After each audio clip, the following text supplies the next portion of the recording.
Bonjour et bienvenue donc à ce 10e et dernier cours de Inf 412.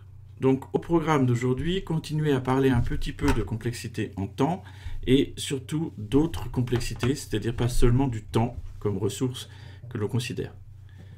Donc on va commencer à revenir un petit peu sur le temps. Donc on a vu P, le temps polynomial, et NP, le temps polynomial non déterministe.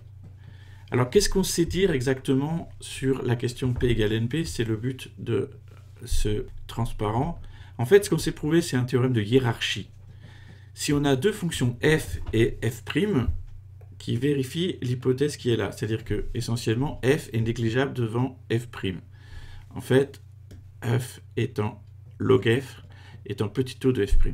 Alors, l'inclusion entre time de f et time de f' est strict. Autrement dit, il y a des langages qui sont reconnus en temps f', mais qui ne le sont pas en temps f.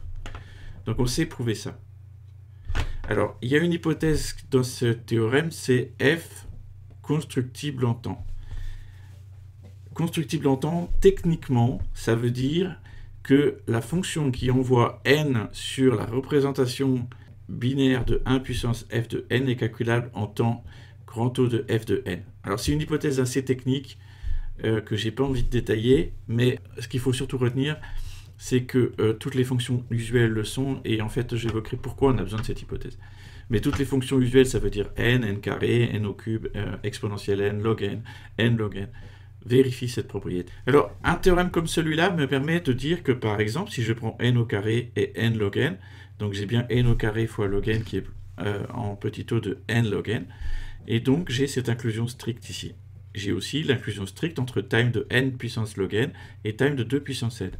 Alors pourquoi je vous écris ça? Parce que ça permet de dire que si je cherche à comparer ce qu'on reconnaît en temps polynomial, p, à ce qu'on reconnaît en temps exponentiel, temps x-time, on sait dire que le temps polynomial est strictement inclus dans le temps exponentiel. Il y a des choses qu'on sait résoudre en temps exponentiel, mais qu'on ne peut pas résoudre en temps polynomial.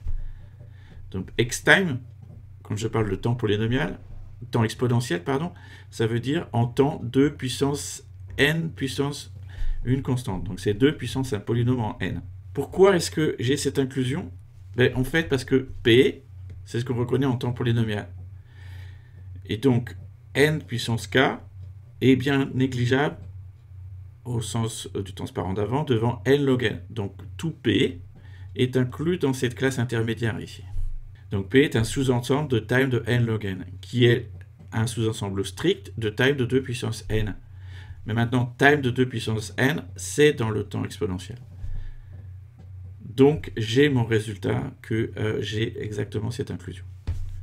Donc quand on cherche à comparer du temps polynomial à du temps exponentiel, on sait que l'inclusion est stricte.